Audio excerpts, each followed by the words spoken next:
Okay, hi. Okay, I'm doing something I've never thought I would try and do. I'm making a video while I am driving, and I am driving as a DoorDash driver, food delivery person right now. Um, it's 3:17 on, gosh, is today Friday? Friday afternoon. And I actually already got my first delivery. I just completed it.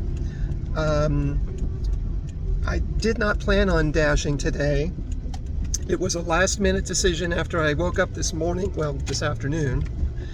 And anyway, I just wanted to talk a little bit about my door dashing philosophy and see if that will spread into me talking more about my economic philosophy and experience in this lifetime.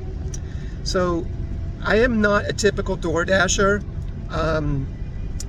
I'm an old school door dasher. I've been door dashing since 2018, and I think people come and go with this job really quickly. Like for somebody to last a year at door dashing, that's kind of rare. I think people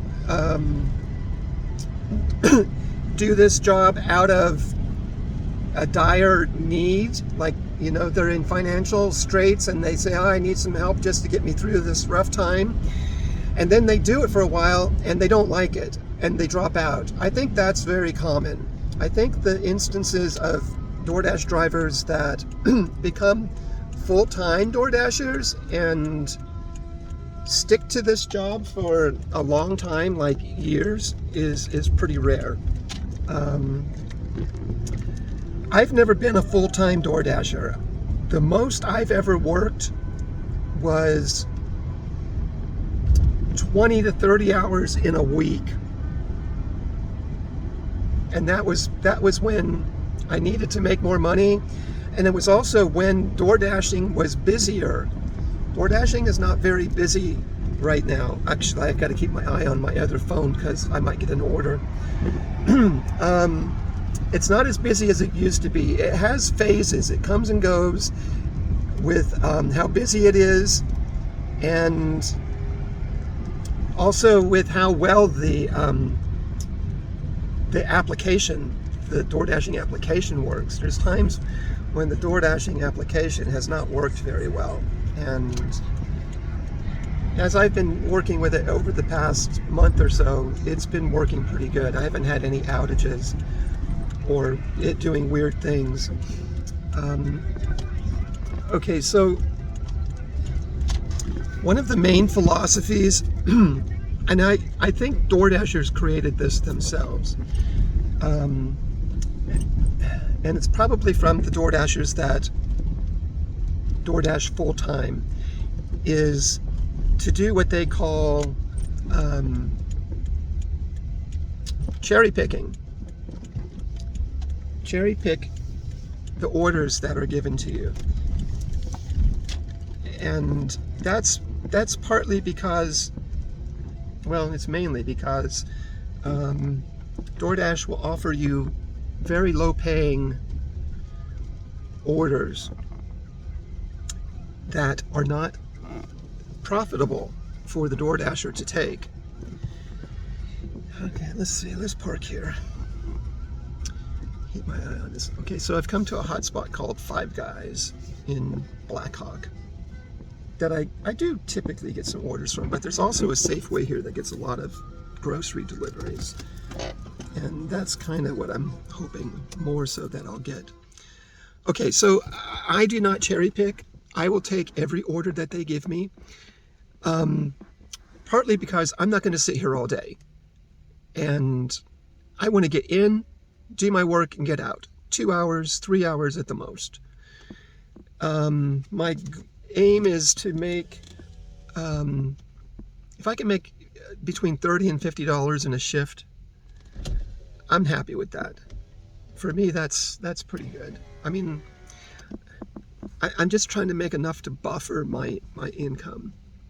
And, okay. So I don't cherry pick. I will take every order that they give me, even the bad orders, because here's what it comes down to me. Somebody I mean, there's not a lot of wisdom in the hearts and minds of people that use DoorDash. I don't think. I think people they go beyond their budget when they use DoorDash. They shouldn't afford. They shouldn't be DoorDash ordering from DoorDash. They should be, going to the grocery store and buying food and coming home and cooking it. And I'm mainly talking about the people that will not put a tip on their order. So that's what creates a low-paying, low-ball order from DoorDash. If the customer's not going to put a tip, sometimes DoorDash will raise the price for you just to get you to take the order, but a lot of times they'll say, maybe this guy will take a low ball, and cross our fingers, but I'm the guy that'll take the low balls. But here's my backup philosophy on this, is that some people are seriously hungry and can't afford a tip. They can't afford a DoorDash either, but they're so hungry that they do it and they just can't afford the tip. So I'm more into caring about the need of the customer than I am my own greedy need for bigger pay. Okay.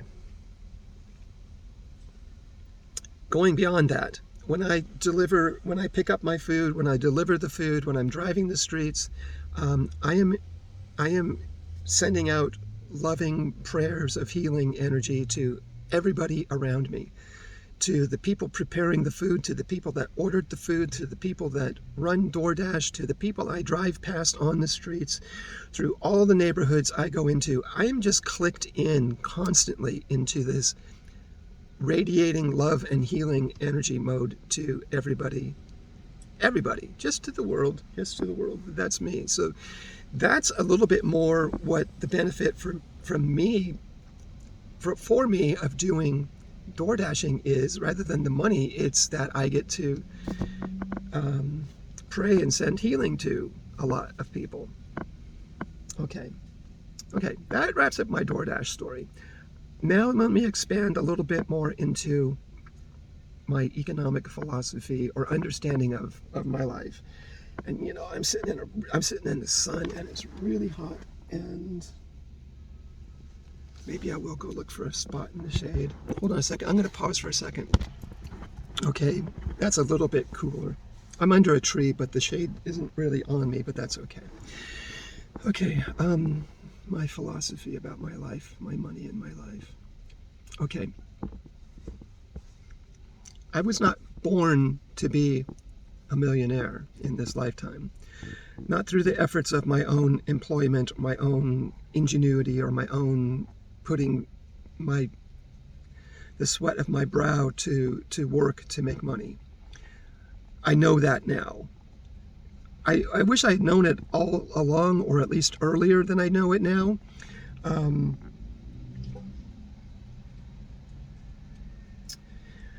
This is actually a hard topic for me to go into because I haven't been thinking about it much ever, or even recently, but yeah, I think I might have to save this till later. Let's make this a part 2. Okay, that'll keep this video short too. All right, cross your fingers that I get some DoorDash orders, and I will come back and talk about this more later. Thanks.